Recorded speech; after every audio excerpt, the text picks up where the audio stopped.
Hello!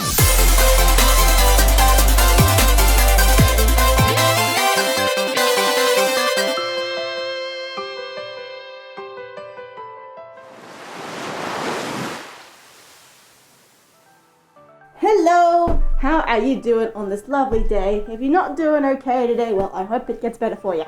It is time for another Q&A. You guys know the drill, so let's jump right on in.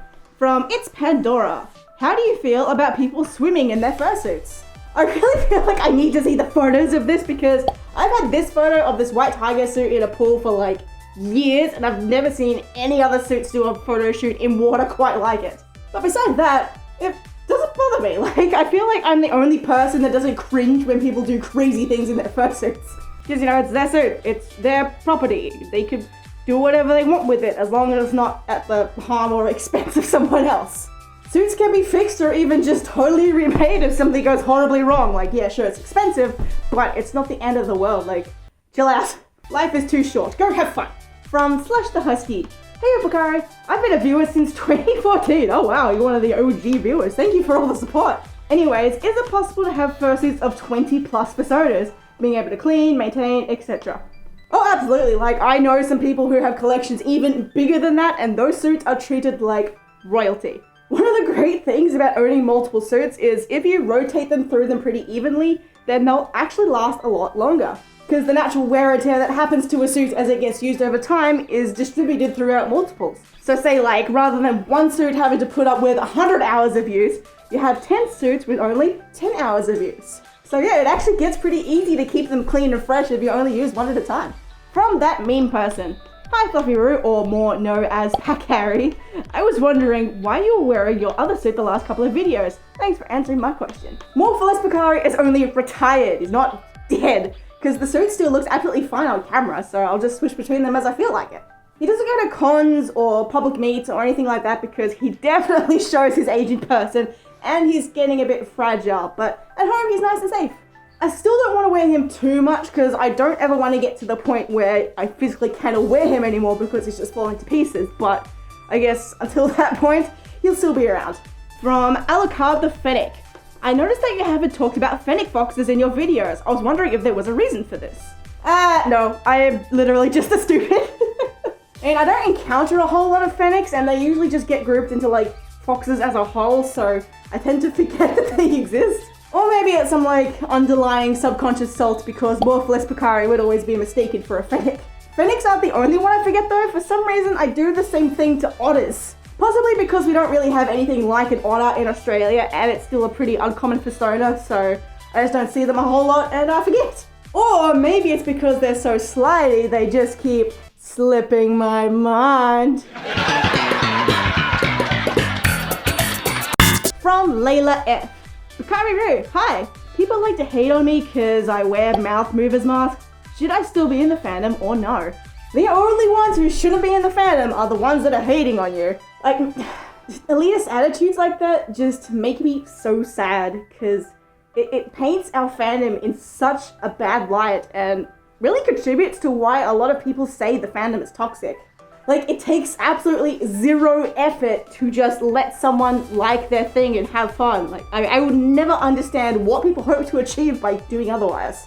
Luckily, it is a minority, so do just try and ignore them. Like, I know it's hard, but it does get better with time. Trust me, I'm a YouTuber. Every single day, I get strangers saying things to me that I would rather not repeat.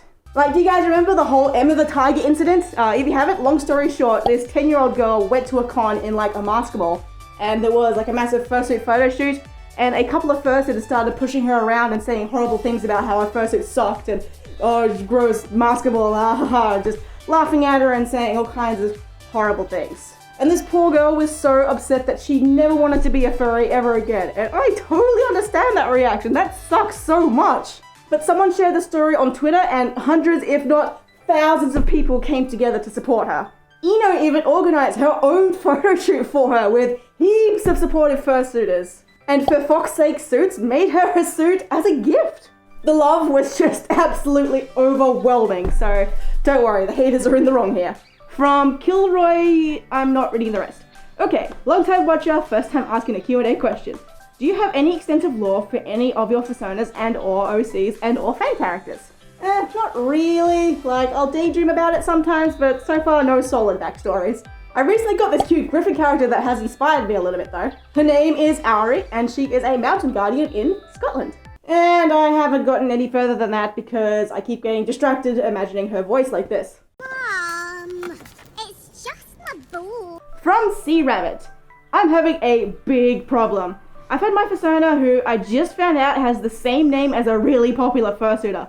I really connect with her, but I don't want to be blamed for copying. Even everyone agrees the name suits my Fursona. What should I do? Unless the popular person has the name like actually properly officially trademarked as their business or something, they can't claim sole rights to a name. I've literally had the same thing happen to me before. Like, someone would come up and be like, oh, you can't have that name. This really famous artist has that name. I'm like, well, clearly they're not famous enough because I have not heard of them. If it's like a super unique name like Spacarrot McPotter Nugget 896 the Ramen Dragon, then it's generally looked down upon to have the same name because there's like next to no chance that someone else could actually come up with the exact same name accidentally. But even then, it's not impossible. So if it's not like legally trademarked or copyrighted, it's free game. From Pixel the Pupper. Can you cry in a fursuit without damaging it? Are you okay?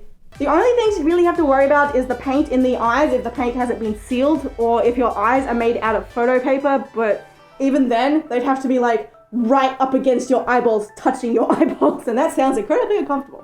Fursuits regularly get drenched in sweat anyway, so I don't think you have to worry about crying unless you have like Looney Tunes level force. From Peregrine Fluff. Hello Pocari, I have a curious question. Should it be necessary to shower when owning a partial fursuit? Or is that just the case with full suit / quad suits only? You should be showering every day, fursuit or not! As for extra showers though, I certainly do so when I'm just partialing, so I recommend you do as well. The heat from a partial still makes your entire body sweat, like you don't just sweat in the bits where you're fluffy. So if you don't want to risk being a musky husky, definitely do take those extra showers, and if not for yourself, please do so for the rest of us. From Nevia Little. Is it okay to go fursuiting in the snow? I see some fursuiters go fursuiting in the snow, but doesn't it ruin the quality of your fursuit? For most fursuits, it's totally fine. Like, snow is just water, so if your suit wouldn't be damaged by water, you're all good. Just avoid getting it in your suit's eyes, because like I said with the crying thing, it could affect paint that hasn't been sealed or eyes made with photo paper. And it's possible for airbrush markings to maybe fade a little bit, but that's entirely dependent on how they were done. But other than that, there's really nothing at all to worry about. That's why fursuiting in the snow is so fun. I got to do it for the first time ever at MFF last year, and that was also the first time I had ever actually felt cold in my fursuit. Like, it was so fun getting to just run around in fursuit without having to worry about overheating at all. I felt great. So I would definitely recommend fursuiting in the snow on your like fursuiting bucket list. It's surreal. From Dragon Legion. Hey Pocari, how do you deal with all the hate furries get from normies? For starters, I don't go looking for it. If there's like a news article about furries or furries on a meme page or something, I don't look at the comments. If they come onto my pages and start spewing hate there, 2 seconds to block them, delete the comments, and then I've already forgot what their name is. Most of the time, they just don't understand, and unfortunately, a lot of people like to react to the things they don't understand with hatred. And it is honestly just a fact of life that you will never be able to please absolutely everybody. Like, it's like how the saying goes, you could make the world's most best apple pies ever in the entire universe, but people will still complain that it's not cherry. So the sooner you can move on, the better. Like, don't let haters live in your head rent-free. And that is all the questions for today. Thank you guys so much. And if you would like to leave me some more questions, please feel free to do so in the comments below with the hashtag Q&A. And don't forget to give a like to the questions that you want to see answered the most, because then they'll go to the top and I will see them much sooner. Or you can also email me, pocariru@outlook.com. Now, I just want to make a quick note here. There will not be a video next week, sorry, and possibly the week after, depending on how jet lagged I am, because I'm going to be in Scotland for ScotiaCon. I'm the guest of one of those, so I am so excited. Let me know in the comments if I'm going to be seeing you there. A patron shout out to Cookie Dough. Tasty. Thank you so much. You're actually a pretty recent patron, so thank you so much for your support and helping to bring this channel to these guys. But of course, thank you so much for watching. Would not be here without that. Kind of need you guys a lot, so thank you so much. And I'll see you in the next video. Bye!